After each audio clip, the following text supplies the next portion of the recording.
এখন সুনামগঞ্জের বাকের টিলা, এটা হচ্ছে বাংলাদেশের 1203 নং পিলার। ওপারে মেঘালয় পাহাড় এবং এইটা হচ্ছে জাদুকাটা নদী।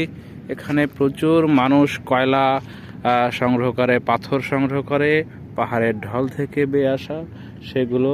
এবং নো ম্যান্স ল্যান্ড, এখানে বাচ্চারা খেলাধুলা করে। এটা হলো নো ম্যান্স জোন, এখানে অতিক্রম করা আসলে নিষেধ। তারপরে স্থানীয় লোকজন এরা কিছুটা যাতায়াত করে। ওই পারে হচ্ছে ওখানে ভারতের কাঁটাতারের বেড়া দেওয়া আছে, ওখানে যাওয়াটা আসলে নিষেধ, উচিত না। বিএসএফ আছে ওখানে।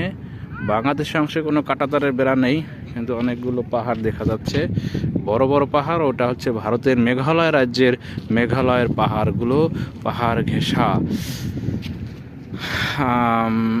এই যে পাহাড়গুলো দেখা যাচ্ছে, পাহাড়গুলো আমি দেখাই একটু। এবং শত শত মানুষ, স্থানীয় মানুষজন জীবিকা আহরণ করে,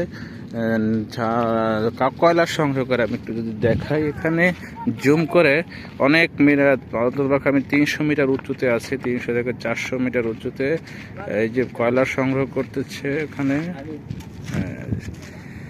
নদী থেকে।